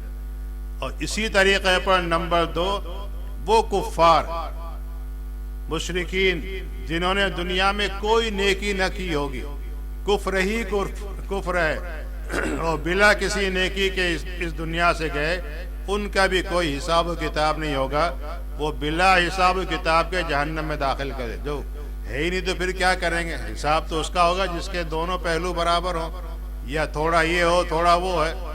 تو مؤمنین کاملین اور انبیاء کرام علیہ السلام جنت میں بلا حساب جائیں گے، اور وہ کفار جن کی کوئی نیکی نہ ہو وہ جہنم میں بلا کسی وزن کے جائیں گے۔ اس کے بیچ میں وہ اہل ایمان ہوں گے، وہ مسلمان ہوں گے جن کی کچھ نیکیاں ہوں گی کچھ برائیاں ہوں گی، وہاں پر وزن ہوگا۔ یہ وزن اس لیے کیا جائے گا کہ ہر آدمی اپنی آنکھوں سے دیکھ لے کہ دیکھو میرا یہ اعمال نامہ ہے اور یہ میری حقیقت ہے، کوئی اعتراض نہ کرے کہ دیکھو اس کو جنت میں دے دیا اور ہم کو جہنم میں ڈال دیا۔ ہر ایک کا وزن اس کے سامنے ہوگا، بال یہ انصاف ہوگا قیامت کے دن، اور کسی پر ادنا درجے کا ظلم نہیں ہوگا۔ وَأَنَّ أَعْمَالَ بَنِي آدَمَ وَقَوْلُهُمْ تُوزَنْ۔ امام بخاری فرماتے ہیں کہ نہ صرف عمل بلکہ قول کا بھی وزن ہوگا۔ انسان زبان سے جو بات کہتا ہے اس کا بھی وزن، انسان اپنے اعضاء سے جو عمل کرے گا اس کا بھی وزن ہے، دونوں کا وزن ہوگا۔ آگے درمیان میں ایک علمی بحث ہے کہ قرآن کریم میں یہاں پر لفظ القسط استعمال ہوا ہے۔ قسط کے اصل میں 2 معنی آتے ہیں، ایک معنی انصاف کرنے کے بھی آتے ہیں، ایک معنی ظلم کرنے کے بھی آتے ہیں۔ قرآن کریم میں القسط کا لفظ ظلم کے معنی بھی آیا، وَأَمَّا الْقَاسِطُونَ فَكَانُوا لِجَهَنَّمَ حَطَبًا۔ جو ظالم ہوں گے وہ جہنم کا ایندھن بنیں گے، یہ قرآن نے کہا۔ اور یہاں پہ یہ فرما رہے اللہ تعالیٰ وَنَضَعُ الْمَوَازِينَ الْقِسْطَ، ہم ترازو قائم کریں گے انصاف کے لیے۔ ایک ہی لفظ انصاف کے معنی میں بھی آیا اور وہی لفظ ظلم کے معنی میں بھی آ رہا ہے، تو آخر اس کا کیا جواب ہوگا؟ اس کے لیے حضرت عبداللہ ابن عباس کے بہت جلیل القدر شاگرد مجاہد رحمہ اللہ تعالی، ان کی زبان سے قرآن شریف کے ایک لفظ کی شرح نقل کر کے یہ اشارہ کرنا چاہتے ہیں کہ گویا قسط کے معنی جہاں ظلم کے آتے ہیں وہاں انصاف کے بھی آ سکتے ہیں۔ چنانچہ قرآن میں ہے وَزِنُوا بِالْقِسْطَاسِ الْمُسْتَقِيمِ، کہ تم صحیح وزن کرو، انصاف کے ساتھ وزن کرو۔ تول میں جو دکان والے ہیں وہ لین دین میں اور تول میں کمی نہ کرے، اس پر یہ فرمایا وَزِنُوا بِالْقِسْطَاسِ الْمُسْتَقِيمِ۔ تو وہاں قسطاس کے معنی انصاف کرنے کے آتے ہیں، لہذا عدل کے معنی آگے، قسط کے معنی انصاف کرنے کے۔ دوسرا ایک جواب اور دیا ہے کہ قسط کو مجرد میں نہیں بلکہ باب افعال میں اقساط کے معنی میں لے کر انصاف کے معنی میں لے لیا جائے تو کوئی اشکال نہیں۔ سب سے عمدہ جواب یہی ہے کہ قسط دونوں معنوں میں استعمال ہوتا ہے، ظلم کے بھی اور انصاف کے بھی۔ عربی زبان میں بڑی وسعت ہے، بعض الفاظ ایسے ہیں جو دونوں معنی میں چلتے ہیں، قرینے متعین کرتے ہیں کہ یہاں پر کون سے معنی مراد ہے۔ تو اس طریقے پر جب یہ لفظ آیا ہے تو اہل عقل خود ہی کہہ دے گا کہ یہاں ظلم کے معنی ہو ہی نہیں سکتے ہیں، اس لیے کہ ترازو انصاف کے لیے قائم ہوتی ہے نہ کہ ظلم کرنے کے لیے۔ بہرحال یہ مختصر بات کر دی۔ امام بخاری فرماتے ہیں یہ قاصد کے معنی جائر کے ہیں اور قسطاس اور مقصد کے معنی انصاف کرنے کے ہیں۔ آگے روایت حدیث ہے، آخری حدیث بخاری شریف کی وہ ہے کہ جس کے اندر وزن اعمال کا بھی ذکر ملتا ہے۔ یہ حدیث 5 واسطوں سے امام بخاری رحمۃ اللہ علیہ کو پہنچی ہے۔ ان کے استاد احمد بن اشکاب، ان کے استاد محمد بن فضیل، ان کے استاد عمارہ ابن قعقاع، ان کے استاد ہیں ابو زرعہ اور ان کے استاد ہیں ابو ہریرہ رضی اللہ تعالیٰ عنہ۔ اور ایک عجیب بات یہ ہے کہ یہ حدیث شریف ایسی ہے کہ 4 واسطوں میں تنہا استاد کے ایک ہی شاگرد ہے، ان کے شاگرد بھی ایک ہے، ان کے ایک۔ یہ روایت ان الفاظ کے ساتھ تنہا ابو ہریرہ رضی اللہ عنہ نقل کرتے ہیں، ابو ہریرہ سے ان کے شاگرد ابو زرعہ نقل کرتے ہیں، ان کے شاگرد عمارہ نقل کرتے ہیں، ان کے شاگرد محمد بن فضیل نقل کرتے ہیں، ایک سے ایک، کوئی اور شاگرد نہیں۔ اس معنی کر یہ حدیث غریب کہلاتی ہے۔ اور عجیب بات یہ ہے کہ یہ آخری حدیث بھی اسی انداز کی ہے، اور سب سے پہلی حدیث جس کو حدیث نیت کہتے ہیں وہ بھی اسی انداز کی ہے۔ حضرت عمر رضی اللہ تعالیٰ عنہ نے تنہا حدیث انما الاعمال بالنیات سنا، ان سے ان کے شاگرد علقمہ نے سنا، ان سے ان کے شاگرد محمد بن ابراہیم تیمی نے سنا، ان سے ان کے شاگرد یحییٰ بن سعید نے سنا، پھر آگے چل کر اس کے شاگرد بڑھتے ہیں اور بہت سے شاگرد اس کو روایت کرتے ہیں۔ یہاں محمد بن فضیل کے شاگرد احمد بن اشکاب ہیں۔ امام بخاری رحمہ اللہ نے یہ حدیث پوری بخاری میں 3 جگہ نقل کی ہے۔ ایک جگہ پر تو فضائل اذکار میں نقل کی ہے کہ بھائی اس ذکر کی فضیلت کیا ہے، وہاں پر 2 حدیثیں نقل کی ہیں۔ پہلی حدیث یہ نقل کی من قال سبحان اللہ وبحمدہ 100 مرۃ، جو بندہ سبحان اللہ وبحمدہ 100 مرتبہ پڑھ لے گا اللہ تعالیٰ اس کے تمام گناہ معاف فرما دیں گے، چاہے وہ سمندر کے جھاگ کے برابر کیوں نہ ہو۔ ایک جملے کی یہ فضیلت ہے، تو اگر کوئی آدمی سبحان اللہ وبحمدہ کے بعد سبحان اللہ العظیم پڑھے گا تو اس کا کیا درجہ اور کیا مقام ہوگا، اس کا خود ہی انداز کر لیجیے۔ دوسری حدیث یہ ہے کلمتان حبیبتان والی کہ 2 کلمے اللہ تعالیٰ کو محبوب ہیں اور زبان پر بہت ہلکے ہیں اور وزن اعمال میں وہ بہت ہی بھاری ہیں۔ دوسری جگہ امام بخاری رحمہ اللہ نے اس کو نقل کیا ہے یمین کے سلسلے میں۔ کوئی آدمی یہ قسم کھائے واللہ لا اتکلم اليوم، مثلاً آج یہ کہے کہ آج خدائی قسم میں کوئی کلام نہیں کروں گا، کوئی بات نہیں کروں گا، اور اس کے بعد وہ سبحان اللہ وبحمدہ پڑھے تو آیا حانث ہوگا یا نہیں ہوگا؟ وہاں امام بخاری فرماتی اس کی نیت پر مدار ہے، اس نے کیا نیت کی ہے۔ اگر یہ نیت کی ہے واللہ لا اتکلم سے کہ کسی انسان سے بات نہیں کروں گا، تو ذکر کرنے کی وجہ سے وہ حانث نہیں ہوگا۔ اور اگر اس نے مطلق کہا ہے کہ زبان سے کوئی لفظ نہیں نکالوں گا کسی بھی قسم کا، تو پھر یہ ذکر بھی آ گیا اور کسی انسان سے کلام کرنا بھی آ گیا، ہر صورت میں حانث ہو گیا۔ امام بخاری نے یہ کلمتان کا لفظ وہاں بھی استعمال کیا۔ اور تیسرے نمبر پر یہ وہاں ایک جگہ امام بخاری کے استاد زہیر ابن حرب ہیں، ایک جگہ قتیبہ بن سعید ہیں، اور یہاں احمد بن اشکاب۔ یہ 3 اساتذہ امام بخاری کے اور تینوں کے استاد ہیں محمد ابن فضیل۔ پھر یہ روایت اکثر کتب حدیث میں موجود ہیں، صحیح مسلم میں ہے، امام احمد نے اپنی مسند میں نقل کی، اسی طریقے پر اور کتابوں کے اندر بھی موجود ہے، ترمذی نسائی وغیرہ میں۔ بال یہ مختصر بات ہو گئی۔ حضرت ابو ہریرہ رضی اللہ تعالیٰ عنہ کی حدیث سب سے آخر میں نقل کی ہے۔ نبی کریم صلی اللہ تعالیٰ علیہ وسلم ارشاد فرماتے ہیں کلمتان حبیبتان الی الرحمن، 2 کلمے ہیں جو رحمان کو بہت زیادہ محبوب ہے۔ عجیب و غریب یہاں پر جملے استعمال کیے گئے۔ شراح علماء محدثین فرماتے ہیں کہ اللہ تعالیٰ کی بہت سی صفات ہیں، بہت سے نام ہیں، اس میں الرحمن کا ذکر خاص طور پر کیا ہے۔ اشارہ ہے کہ یہ اللہ تعالیٰ کو ان کلمات سے محبت اس کی صفت رحمت کا تقاضا ہے۔ اللہ اتنے مہربان ہے اپنی مخلوق پر کہ چند ہلکے پھلکے بول زبان سے کہو اور رحمان کو پسند آ جائے۔ آپ جانتے ہیں دنیا کے اندر جتنا آدمی بڑا ہوتا ہے اس کو چھوٹا ہدیہ دو تو پسند نہیں آتا، اس کو بڑا ہدیہ دو۔ بھئی ایک آدمی متوسط درجے کا، اس کو 50 پاؤنڈ دے وہ خوش ہو جائے گا، 100 پاؤنڈ دے خوش ہو جائے گا، اور کسی وزیر کو آپ 50-100 پاؤنڈ دے وہ خوش ہوگا، وہ کہا یہ کوئی چیز لے کر آیا ہے، وہ تو کوئی بہت بڑی قیمتی چیز دو، اس کو گولڈ دو، کوئی زیور دو، کوئی کوئی عمدہ قسم کی چیز ہے، کوئی بڑا ہدیہ دو تب خوش ہوتا ہے۔ اللہ فرماتے ہیں کہ ہم اپنے بندوں سے، ہماری رحمت کا تقاضا یہ ہے کہ وہ معمولی سا ایک جملہ کہیں لیکن ہم اس کو پسند کر لیں گے۔ حبیبتان الی الرحمن، رحمان کی طرف محبوب ہیں، خفیفتان علی اللسان، اور زبان پر بہت ہلکے ہیں، یعنی انسان کے لیے اس کو ادا کرنا ذرہ برابر مشکل نہیں ہے۔ بعض علماء نے کہا ہے کوئی لفظ اس میں ایسا نہیں جو ثقیل ہو، بآسانی بلا تکلف زبان سے ادا ہو جاتا ہے، یہ ہے خفیفتان، ہلکے ہیں زبان پر۔ اب خیال یہ پیدا ہوگا کہ جب زبان پر ہلکے ہوں گے تو پھر کوئی اس کا وزن بھی نہیں ہوگا، میزان عمل میں کوئی اس کا وزن نہیں ہوگا۔ فرماتے نہیں ثقیلتان فی المیزان، کہ میزان عمل میں تو اس کا بہت اونچا درجہ ہے، بہت ہی وزنی ہے۔ بعض چیزیں دکھنے میں چھوٹی ہوتی ہیں مگر وہ ہوتی ہیں وزنی، اور بعض چیزیں ایسی ہو دکھنے میں بڑی ہوتی ہیں مگر ہلکی ہوتی ہیں۔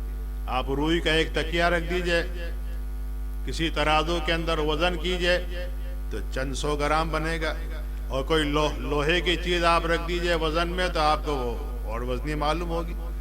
تو دکھنے میں چھوٹا ہے مگر وزن اس کا اللہ کے یہاں بہت بڑا ہوگا، ثقیلتان فی المیزان۔ تو اتنے 3 کلمے، اور یہاں ایک عربی کی بات یہ ہے نحوی کہ جملہ پورا ہوتا ہے مبتدا اور خبر سے، عموماً پہلے مبتدا ہوتا ہے پھر خبر آتا ہے۔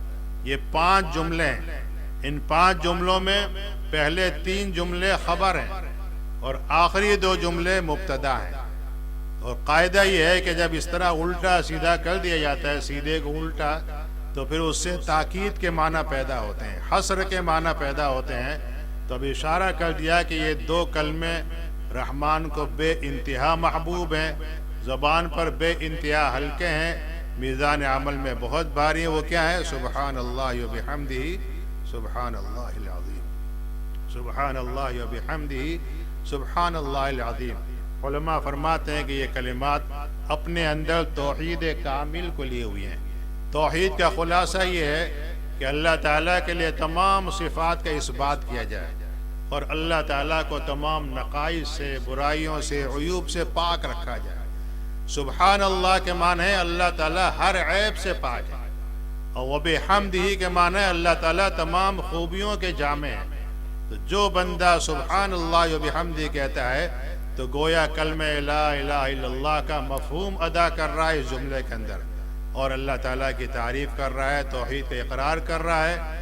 اور اس کے بعد دوسرا لفظ سبحان اللہ العظیم، یہ بھی اسی معنی میں ہے کہ اللہ عظمتوں کے مالک ہیں اور وہ ہر طرح کے عیب سے پاک ہیں۔ اللہ تعالیٰ ہمیں توفیق عطا فرمائے کہ ان جملوں کو بھی ہم بار بار ورد کریں۔ بات یاد آئی، ہمارے مرشد جن کا نام نامی یہاں بھی لیا گیا، حضرت عارف باللہ شاہ حکیم مختصر رحمۃ اللہ تعالی علیہ، انہوں نے ایک نقطے کی بات بیان فرمائی کہ ان 2 کلموں کے ذریعے سے اللہ تعالیٰ کی پاکی بیان کی جا رہی ہے کہ اللہ تعالیٰ تمام نقائص سے پاک ہیں، اور قاعدہ یہ ہے کہ انسان جیسا عمل کرتا ہے اللہ تعالیٰ ویسا ہی اس کا بدلہ بھی عطا فرماتے ہیں۔ تو جب انسان اللہ تعالیٰ کو تمام عیوب سے پاک کرتا ہے اور اس کی پاکی بیان کرتا ہے تو اللہ تعالیٰ بھی اس بندے کو پاک کریں گے، تمام عیوب سے، برائیوں سے، نقائص سے۔ اللہ تعالیٰ سبحان اللہ کے کلمے کی برکت سے اللہ تعالیٰ اسے بھی پاک فرمائیں گے۔ اور وبحمدہ میں بندہ اللہ تعالیٰ کے لیے تمام کمالات کا، تمام خوبیوں کا اعتراف کرتا ہے تو اللہ تعالیٰ اس کے بدلے میں اس بندے کو بھی خوبیوں سے مالا مال کریں گے۔ اللہ کا قانون ہے جزاء وفاقہ، برابر کا بدلہ ہوتا ہے۔ جیسا بندہ عمل کرے گا ویسے ہی اللہ تعالیٰ کے معاملہ ہوگا۔ تو جب بندہ اللہ تعالیٰ کی خوبیاں بیان کریں گے اللہ بھی خوبیوں سے مالا مال کریں گے۔ جب بندہ اللہ تعالیٰ کی تمام برائیوں سے پاکی بیان کرے گا تو پھر اللہ تعالیٰ بھی اس بندے کو پاک کریں گے۔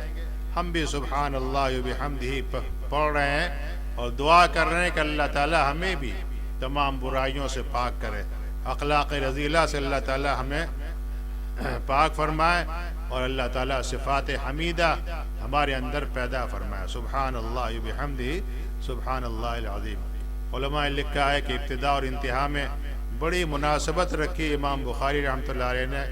جس طرح میں نے ایک بات بیان کی کہ ابتدا بھی ایمان سے انتہا بھی ایمان پر ہو رہی ہے، اسی طریقے پر سند کے اندر بھی یہی بات ہے کہ وہاں پہلی حدیث شروع کی امام بخاری نے اپنے استاد حمیدی کے ذریعے سے، اور یہاں پر آخری حدیث جو ہے اس میں ان کے استاد امام احمد بن اشکاب. تو احمد میں بھی حمد کا مادہ ہے اور حمیدی میں بھی حمد کا مادہ ہے. امام بخاری اس طرح اشارہ کر رہے ہیں کہ میری ابتدا بھی حمد، میرے ابتدا میں بھی حمد ہے، انتہا میں بھی حمد ہے. یہ لطیفہ اور نکتہ بیان کیا ہمارے استاد مولانا یونس صاحب رحمہ اللہ تعالیٰ نے. اسی طریقے پر آخری جملہ جو ہے وہ سبحان اللہ و بحمدہ سبحان اللہ العظیم ہے، اور پہلی حدیث نیت ہے. اشارہ کرنا ہے کہ انسان جتنی نیت اپنی اچھی کرے گا اسی کے اعتبار سے اس کلمے کا وزن پیدا ہوگا. اچھی نیت سے آدمی اللہ کی تصویر بیان کرے گا، اچھے ثمرات مرتب ہوگا. خدا نہ خواستہ ریاکاری کے لیے کر رہا ہے تو پھر اس کا کوئی وزن نہیں ہوگا. اللہ تعالیٰ اسے حفاظت فرمائے. بال یہ چند کلمات عرض کیے، اللہ تعالیٰ ہم سب کو عمل کی توفیق عطا فرمائے. اصل تو یہ ہے کہ بخاری شریف شروع سے جو حضرات پڑھاتے ہیں انہی کا حق ہے، لیکن یہ بھی ایک معمول چلا آ رہا ہے کہ کبھی کسی کو بلا کر ان کے ذریعے ختم کرایا جاتا ہے. تو اللہ تعالیٰ میرے آنے کو یہاں پر قبول فرمائے اور مجھے بھی اس برکت میں اللہ تعالیٰ شامل فرما دے. اسی لیے یہ حاضری ہو گئی ہے، ورنہ جہاں تک اپنی ذات کا تعلق ہے تو من آنم کے من دانم والی بات ہے. اللہ تعالیٰ تمام لغزشوں سے غلطیوں سے مجھے بھی پاک فرمائے اور آپ حضرات کو بھی دین اور دنیا کی نعمتوں سے مالا مال فرمائے.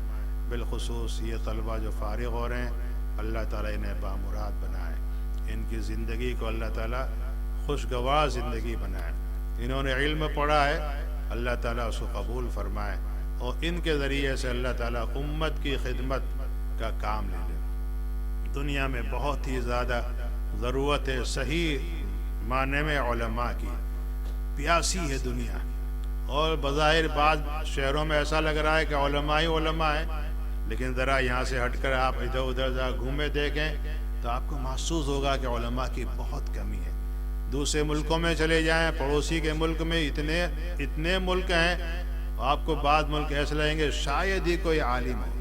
اللہ تعالیٰ اس فیض کو اطراف میں دائیں بائیں جو بھی علاقے ہیں اللہ تعالیٰ وہاں پہنچائے.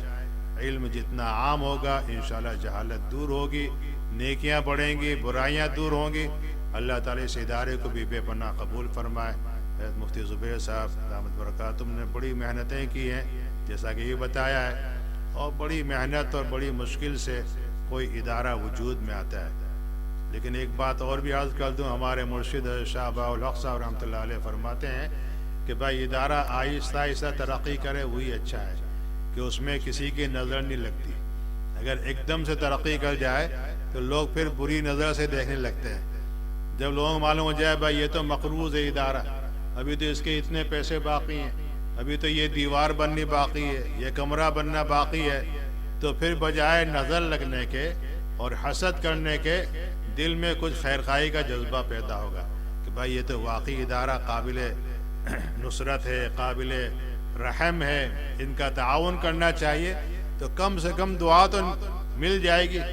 تو جو ادارہ آہستہ آہستہ ترقی کرتا ہے اس میں خیر و برکت ہوتی ہے، اور اللہ تعالیٰ کا بھی نظام یہی ہے. تو اللہ تعالیٰ اس کو اور ترقی عطا فرمائے. یہاں طلباء آئیں، علماء آئیں، اساتذہ پڑھائیں، اللہ تعالیٰ بے پناہ قبول فرمائے. سبحان اللہ وبحمدہ، سبحانک اللہم وبحمدک، نشہد ان لا الہ الا انت، استغفرک واتوب الیک.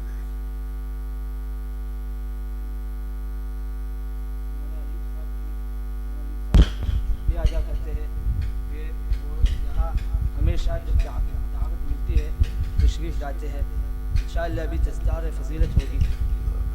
مولانا زبیر جین العابدین